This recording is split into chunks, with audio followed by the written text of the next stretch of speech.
Hello भाइयों और बहनों। आज हम लोग पढ़ने वाले हैं स्टीफन के नियम का निगमन। तो आज हम लोग स्टीफन के नियम का निगमन करेंगे, इसके डायग्राम के साथ, इसके इक्वेशन को भी बहुत ही डिटेल के थ्रू, बहुत ही जबरदस्त तरीके से हम लोग समझेंगे। तो चलिए शुरू करते हैं हमारा आज का टॉपिक, स्टीफन के नियम का निगमन। अगर वीडियो पसंद आए तो लाइक और सब्सक्राइब जरूर कीजिएगा, ठीक है। और एक अच्छा सा कमेंट भी कर दीजिएगा। तो माना कि एक बेलन ABCD है जिसकी दीवारें ऊष्मा की पूर्ण परावर्तित कर रहा है। मतलब यहाँ पर हमारे पास एक इस प्रकार से आपको दिखाई दे रहा होगा, एक बेलन आकृति का ABCD हमारे पास एक पृष्ठ होगा जिसकी दीवारें जो होंगी वो ऊष्मा की पूर्ण परावर्तित कर रही होंगी, तथा जिसमें एक पिस्टन P होगा, P लगा है, ठीक है। अब यहाँ पर कि माना कि एक समान ताप T पर ऊष्मा घनत्व म्यू के विकिरण से भरा है। मतलब यहाँ पर हमारे पास एक समान ताप T रहेगा और यहाँ पर ऊर्जा घनत्व म्यू, मतलब ऊर्जा घनत्व क्या होता है कि किसी पदार्थ या स्थान पर प्रति इकाई आयतन में संग्रहित ऊर्जा को हम लोग ऊर्जा घनत्व कहते हैं। तो ऊर्जा घनत्व हम लोग म्यू के विकिरण से भरा है, इसलिए बेलन की दीवारों पर तथा पिस्टन आधार पूर्ण परावर्तक है। मतलब जो बेलन की दीवारें हमने बनाई हैं, जो आप देख रहे हैं, वो बेलन की दीवारें पूर्णतः परावर्तक हैं। परावर्तक मतलब परावर्तक पृष्ठ है, ठीक है। आधार पूर्णतः परावर्तक है, अतः उनके तथा विकिरण के, विकिरण अर्थात रेडिएशन, आप इंग्लिश में ज्यादा समझ पाएंगे।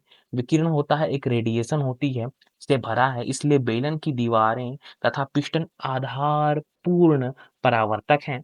उनके तथा उनके विकिरण के बीच कोई ऊष्मा का आदान प्रदान नहीं होता है। इस प्रकार से आप समझ गए होंगे कि चित्र के माध्यम से यहाँ पर हमारे पास ABCD एक पृष्ठ बनी हुई है। इसमें यह जो होती है, यह जो पृष्ठ है वो हमारी परावर्तक पृष्ठ है। परावर्तक पृष्ठ अर्थात रिफ्लेक्टिव सरफेस। रिफ्लेक्टिव सरफेस जो कि हमारे होती है पूरी तरीके से ऊष्मा को, प्रकाश को परावर्तित कर देती है, उसको हम बोलते हैं परिवर्तित परिवर्तक पृष्ठ, रिफ्लेक्टिव सरफेस, ठीक है। इस प्रकार से हमारे पास ए भी एक हमारे पास हो जाती है बेलनाकार पृष्ठ, और यहाँ पर हमारे पास पी एक पिस्टन लगा हुआ होता है। अब हम लोग देखते हैं इसके इक्वेशन के साथ साथ इसकी सभी चीजों को, सभी जानकारियों को। तो मैक्सवेल के विकिरण के विद्युत चुंबकीय सिद्धांत के अनुसार, मैक्सवेल ने अपने विकिरण विद्युत चुंबकीय सिद्धांत के अनुसार उन्होंने विसरण विकिरण के बेलन की परावर्तक दीवारों पर दाब P डाला जाता है। अब यहाँ पर उनके अनुसार जो होता है कि जो हमारा सिस्टम है उसके विकिरण बेलन की परावर्तक दीवारों पर P दाब डाला जाता है, जिसका मान ऊर्जा घनत्व का 1/1 होता है, अर्थात विसरण विस्तरित विकिरण दाब। अब यहाँ पर क्या कर रहे हैं सीधे तौर पर कि हमारे पास जो मैक्सवेल विकिरण नियम में विद्युत चुंबकीय के अनुसार उन्होंने बताया कि जो हमारा है विकिरण बेलन की परावर्तक दीवारों पर दाब P डाला जाता है, जिसका मान ऊर्जा घनत्व का 1/3 होता है। जो हमारा ऊर्जा घनत्व का 1/3, अर्थात ऊर्जा घनत्व को हम लोग म्यू से रिप्रेजेंट किया था, तो म्यू अपॉन 3 जो हो जाएगी वो हमारी हो जाएगी विसरित विकिरण दाब का मान, मैक्सवेल विकिरण के विद्युत चुंबकीय सिद्धांत। यहाँ तक आपको बहुत ही आसानी समझ में आ गया होगा कि यहाँ पर क्या चीजें हो रही हैं, विकिरण क्या है, दाब क्या है, ऊर्जा घनत्व क्या है, इन सभी चीजों को आपने समझ लिया। अब हम लोग चलते हैं आगे की ओर। तो इसी प्रकार विकिरण गैस की भांति व्यवहार करता है। जो हमारा रेडिएशन है वह गैस की भांति व्यवहार करता है। व्याख्या करने के लिए 3 निर्देशांक हमने ले लिया, मतलब इसी को हमको अब व्याख्या करना है। गैस की भांति व्यवहार करता है तो उसमें हम लोग 3 निर्देशांक लेते हैं, दाब, आयतन और ताप, PVT लेते हैं, जहां पर P हो जाता है विकिरण का दाब और V आयतन हो जाता है और T ताप है। अतः हम इसे ऊष्मागतिकी निकाय मान सकते हैं। तो इस प्रकार से हम आती है ऊष्मागतिकी निर्देशांक ले लेते हैं, PVT, दाब, आयतन और ताप। अब माना कि बेलन का आयतन हमारे पास V दिया गया है, तो बेलन के अंदर संपूर्ण ऊर्जा, अब हमारा जो ऊर्जा का फॉर्मूला हो जाएगा म्यू इंटू वी, विकिरण की संपूर्ण ऊर्जा, आंतरिक ऊर्जा कहलाती, मतलब संपूर्ण ऊर्जा, आंतरिक ऊर्जा प्लस बाह्य ऊर्जा, सभी को मिलाकर के संपूर्ण ऊर्जा होती है। तो यहाँ पर हम उसके पहले आंतरिक ऊर्जा को निकालते हैं, तो यहाँ पर U इंटू वी हो जाएगी, वो हमारे समीकरण नंबर 1 आंतरिक ऊर्जा हो जाएगा। ठीक है। अब हम लोग देखते हैं कि माना कि बेलन के बाहर में ऊष्मा की अत्यंत सूक्ष्म मात्रा dq प्रवाहित होती है, ठीक है, जिससे कि विकिरण का आयतन v से बढ़ करके v प्लस dv हो जाता है। मतलब यहाँ पर हो रहा है कि ऊष्मा की बाह में बहुत ही कम मात्रा प्रवाहित होती है, जिस कारण से विकिरण का आयतन जो है वो V से बढ़ करके V प्लस डी हो जाता है, जिस कारण से हम लोग ऊष्मागतिकी के प्रथम नियम से लेंगे। ऊष्मागतिकी का प्रथम नियम आप लोग जानते हैं कि ऊर्जा को ना तो बनाया जा सकता है, ना ही नष्ट किया जा सकता है, केवल एक रूप से दूसरे रूप में परिवर्तित किया जा सकता है। तो वही चीज है कि dq बराबर du प्लस dw, ये हमारा समीकरण नंबर 2 हो जाएगा। इस प्रकार से यह हो गया समीकरण नंबर 1 और समीकरण नंबर 2, जहाँ पर W किया गया कार्य है। इस प्रकार से आप सभी चीजों को समझ गए। यहाँ पर dq हमारे ऊष्मा है और du प्रारंभिक ऊष्मा। अब यहाँ पर dq बराबर TdS आ रहा है, तो यह हमारा क्लॉसियस का एंट्रोपी संबंध, जो क्लॉसियस आपने पढ़ा था हमारे कार्नो प्रमेय वाले में, तो उन्हीं का क्लॉसियस के परम सिद्धांत के अनुसार उन्होंने बताया था कि जो ऊष्मा होती है वो हमारे ताप और एंट्रोपी में परिवर्तन के गुणनफल के बराबर होती है। तो इस प्रकार से यह जो हमारी ऊष्मा में सूक्ष्म मात्रा में परिवर्तन हो रहा है, वह हो जाती है हमारी ताप और एंट्रोपी में परिवर्तन के बराबर। तो इस प्रकार से ये समीकरण नंबर 3 हो जाएगा। अब इस समीकरण नंबर 3 को हम लोग हमारे समीकरण नंबर 2 में पुट कर देंगे, तो इस प्रकार से यहाँ बस हमारे पास मान प्राप्त हो जाएगा TdS equal to du plus dw। यहाँ तक आपको स्पीड समझ में आ गया होगा। अब हमको t को केवल इधर हम पक्षांतर कर देंगे, सीधे तौर पर हमारे पास ds बराबर du plus dw upon t, समीकरण नंबर 4 इस प्रकार यहाँ पर प्राप्त हो जाएगा। अब यहाँ पर मैक्सवेल के द्वितीय समीकरण से, तो मैक्सवेल का समीकरण जो आप लोग जानते होंगे, 4 समीकरण मैक्सवेल ने दिए थे। उन चारों समीकरण के बारे में आपको जानना हो तो कमेंट बताइएगा, मैं उस पर एक डिटेल्ड वीडियो ले आऊंगा और उनकी उसके जो सिद्धांत है सिद्ध करने का सभी चीजों को बहुत ही बेहतरीन तरीके से समझेंगे, तो कमेंट में जरूर बताइएगा।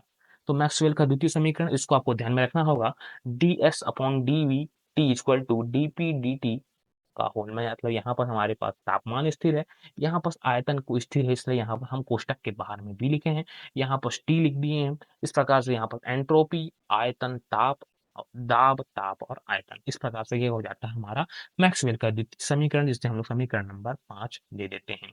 अब समीकरण में v में ds का मान रखने पर, अब यहाँ पर क्या करेंगे, सीधे तौर पर समीकरण नंबर 5 में हम लोग क्या करेंगे, इस वाले समीकरण में ds जो हमारे पास एंट्रोपी में परिवर्तन हमने निकाला है, उसका मान को हम लोग यहाँ पर ये वाले मान को इसमें पुट कर देंगे।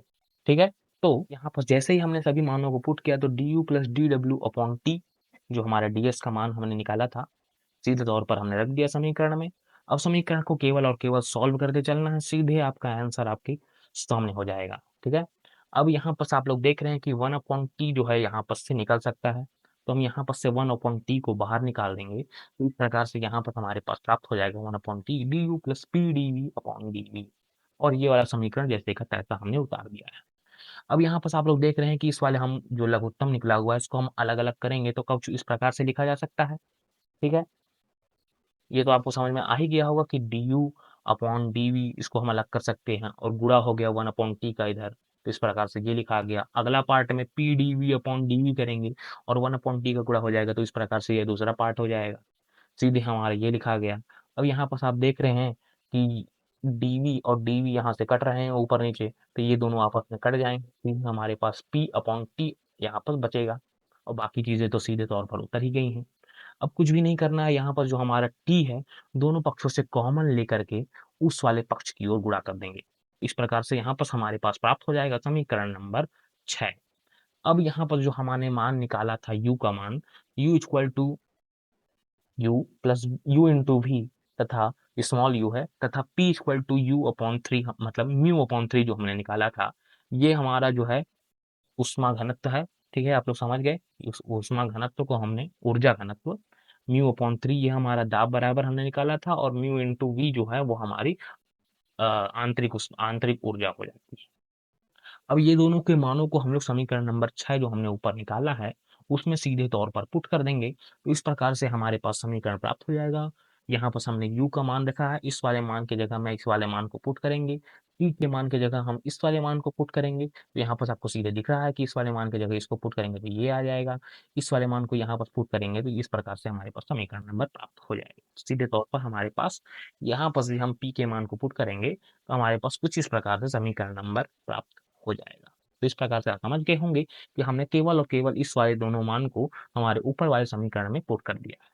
अब यहाँ पर हमने कुछ भी केवल नहीं किया है, सीधे तौर पर 3 यहाँ पर हमारा अंदर की ओर था, बस उसको हमने बाहर लिख दिया है, केवल और केवल सिंप्लीफिकेशन किया है, सही तरीके से इसको लिख दिया गया है। अब यहाँ पर हमारे पास जो समीकरण नंबर प्राप्त हुआ था, इसमें हम जो म्यू था उसको हम बाहर कर लेंगे और डीवी अपॉन डीवी हो जाएगा। तो इस प्रकार से डीवी डीवी यहाँ पर हमारे पास कट जाएगा। तो इस प्रकार से बाकी चीज़ों को हमने उतारते चले हैं। केवल आपको सॉल्व करते चलना है, सीधे तौर पर आपका आंसर आते जाएगा। बहुत ही दिक्कत वाली बात नहीं है इसमें। अब यहाँ पर केवल लघुत्तम लेना है, d mu equal to mu upon 3 हो जाएगा, टी अपॉन 3। इस प्रकार से समीकरण प्राप्त हो जाएगा। अब फिर उसके पश्चात यहाँ पर ये दोनों चीजें जुड़ जाएंगी तो 4 म्यू, टी का हम उधर गुणा कर देंगे। टी जो है यहाँ पर से सीधे तौर पर दोनों पक्षों में कट जाएगा। यहाँ पर दोनों पक्षों में है, इसलिए हम सीधे तौर पर दोनों पक्षों में कट जाएगा। अब यहाँ पर कुछ भी नहीं करना है, सीधे हमारा जो समीकरण प्राप्त हो रहा है उसको उतारते चलना है और यहाँ पर जो हमारे थे कांस्टेंट को उसको हटा देना है। अब अब यहाँ पर सीधे दिख रहा है आपको कि यहाँ पर जो हमारा मान प्राप्त हुआ था D you upon D T और यहाँ पर 4u, तो हम लोग यहाँ पर सीधे कुछ भी नहीं कर रहे हैं। जो हमारा t है उसको हम इधर पक्षांतर कर देंगे नीचे की ओर। t को हम नीचे की ओर पक्षांतर किए, यहाँ पर आप देखते चलिएगा, t को हम इधर नीचे की ओर पक्षांतर किए तथा 4u को हम लोग इधर की ओर ले आए और du को हम मतलब इसको ऊपर की ओर ले गए। तो यहाँ पर सीधे तौर पर हमने इधर-उधर पक्षांतर किया सीधे ये मान प्राप्त करने के लिए। कुछ भी दिक्कत नहीं है, आपको यहाँ पर दिख रहा है 4 को हमने यहीं छोड़ा है, म्यू को हम इधर ले गए हैं, dt को उधर ले गए हैं, t हमारा नीचे हो गया, सीधे ये समीकरण प्राप्त हो गया। कुछ भी नहीं, इधर-उधर पक्षांतर करके सीधे तौर पर आपका ये आंसर, ये इक्वेशन प्राप्त हो जाएगा। अब यहाँ पर चीजें जो आ रही हैं उसको आपको ध्यान में थोड़ा-सा रखना पड़ेगा। अब यहाँ पर आपको जो हमारा समीकरण प्राप्त हुआ था, समीकरण नंबर 4 मतलब जो हमारा समीकरण नंबर 7 प्राप्त हुआ है, इस समीकरण 7 को हम लोग को समाकलन कर देना है। समाकलन कर देंगे तो 1 अपॉन टी को हमारा बदल जाएगा लॉग टी में, 1 अपॉन म्यू बदल जाएगा लॉग म्यू में और हमारा कांस्टेंट एक तो जो रहता है सी, वो इस प्रकार से यहाँ बस लॉग ए के रूप में हम लोग उसको कांस्टेंट ले लेंगे, जो कि हमारा समाकलन नियतांक हो जाएगा लॉग ए। तो इस प्रकार का समझ में आ गया होगा कि अब हम लोग को जो समीकरण हुआ उसको हमको एक बार समाकलन कर देना है। इसलिए हम लोग को इधर-उधर पक्षांतर किया था, जिससे कि हम समाकलन करें तो हमारे पास लॉग प्राप्त हो। यहाँ पर सीधे सॉल्व करना है, log mu equal to log t की घात 4a, मतलब यहाँ पर हमारे पास 4 लॉग टी इसको प्लस लॉग ए प्राप्त हुआ था, तो इस फॉर्मूला में पुट करने से हमारे पास इस तरीके का समीकरण प्राप्त हो जाएगा। यहाँ पर n log m equal to log m की पावर n होता है, तो हमने 4 log t को इस प्रकार से परिवर्तित कर दिया। फिर log m plus log n बराबर log m n होता है, तो हमने इस प्रकार को बदल डाला। सीधे तौर पर आपको समझ में आ गया होगा। अब log m equal to log a t की घात 4, अब यहाँ पर से log उड़ा देंगे, सीधे म्यू बराबर 1 t की घात 4, ये हो जाएगा हमारा समीकरण नंबर 8। अब कुल विकिरण ऊर्जा, ऊर्जा बराबर हमें निकालनी है रेडिएशन एनर्जी तथा विकिरण ऊर्जा घनत्व म्यू में निम्न संबंध होते हैं। तो उसका जो संबंध होता है विकिरण ऊर्जा का संबंध म्यू के साथ, सी ई बराबर होता है सी म्यू की घात 6। अब इसको हो जाता है समीकरण नंबर 9। अब यहाँ पर जो हमारे पास म्यू के फॉर्मूला में मान प्राप्त हुआ था, इसको हमको यहाँ पर पुट कर देना है। तो सीधे तौर पर हमारे पास ये समीकरण बन के आ जाएगा, विकिरण ऊर्जा बराबर सिग्मा टी की घात 4, सिग्मा जो हो जाती है वो हमारी स्टीफन नियतांक हो जाती है, इधर आपको दिखाई दे रहा होगा A C upon 4, sigma equal to A C upon 4 Stefan नियतांक। ठीक है, हमने यहाँ पर कुछ भी नहीं किया है, ए सी अपॉन 4 को हमने नियतांक मान लिया सिग्मा टी का 4, ये हो जाएगा हमारा समीकरण नंबर 10। अब समीकरण नंबर 10 स्टीफन बोल्ट्जमैन नियम का गणितीय व्यंजक है। बस थोड़ा सा ही बचा है, सीधे तौर पर आपका आंसर यहाँ पर आने वाला है। अतः हम जानते हैं कि स्टीफन बोल्ट्जमैन के नियम इक्वल टू सिग्मा T1 की घात 4 माइनस T2 की घात 4 होती है। तो स्टीफन बोल्ट्जमैन का नियम की आधार कृष्णिका, अब यहाँ बस हम लोग स्टीफन बोल्ट्जमैन का नियम किस आधार कृष्णिका मतलब हमारे पास एक ब्लैक बॉडी के लिए हम लोग यूज़ करेंगे। तो कृष्णिका मतलब ब्लैक बॉडी की सतह के इकाई पृष्ठ पर क्षेत्रफल पे प्रति सेकंड उत्सर्जित होने वाले विकिरण की ऊर्जा अर्थात संपूर्ण उत्सर्जकता उस वस्तु के परम ताप के चतुर्थ घात के समानुपाती होती है। अब यहाँ पर हमने अब क्या किया है, हम ब्लैक बॉडी ले रहे हैं, मतलब ब्लैक बॉडी अर्थात कृष्णिका पृष्ठ। कृष्णिका पृष्ठ मतलब एक ब्लैक कलर का पृष्ठ होता है। इसमें हम लोग कोई भी प्रकाश किरण डालते हैं तो वो हमारे जो होती है कि उसको ऑब्जॉर्ब करके करके ऊर्जा को उत्सर्जित करता है। रेडिएशन जो हमारे विकिरण ऊर्जा को उत्सर्जित करता है वही चीज है कि यहाँ पर किसी भी सतह पर इकाई पृष्ठ में प्रति सेकंड उत्सर्जित होने वाले विकिरण ऊर्जा द्वारा संपूर्ण उत्सर्जकता उस वस्तु के परम ताप के चतुर्थ घात के समानुपाती होती है। जो हमारी ब्लैक बॉडी जो उत्सर्जित करती है उस संपूर्ण उत्सर्जक वो जो हमारी विकिरण ऊर्जा होती है वो जो हमारे परम ताप होता है उसके चतुर्थ घात के समानुपाती हो जाती है। समानुपाती में स्थिरांक के रूप में यहाँ पर ले लेंगे सीधे तौर पर सिग्मा, और टी की घात 4 हो जाएगा तो e equal to sigma t one की घात 4 माइनस टी2 की घात 4। यही हो जाता है स्टीफन बोल्ट्जमैन का नियम। तो इस प्रकार से यहाँ पर हमने स्टीफन बोल्ट्जमैन का नियम को बहुत ही बेहतरीन तरीके से सॉल्व कर दिया है। स्टीफन का नियम, स्टीफन के नियम का निगमन यहाँ पर हो जाता है। इसके जो डॉक्यूमेंट्स है इसका पीडीएफ मैंने बना करके रखा है। मेरे टेलीग्राम चैनल में आप फटाक से जा करके डॉक्यूमेंट्स लिख सकते हैं। कोई भी दिक्कत वाली बात नहीं लेनी है, सीधे तौर पर आप टेलीग्राम चैनल में जाइए और इसके डॉक्यूमेंट्स को लिख लीजिए। अगर वीडियो पसंद आई हो तो लाइक और सब्सक्राइब कर दीजिएगा और एक बेहतरीन सा कमेंट कर दीजिएगा, मुझे भी मजा ही आ जाए। तो हम मिलते हैं अगली वीडियो में, तब तक के लिए धन्यवाद।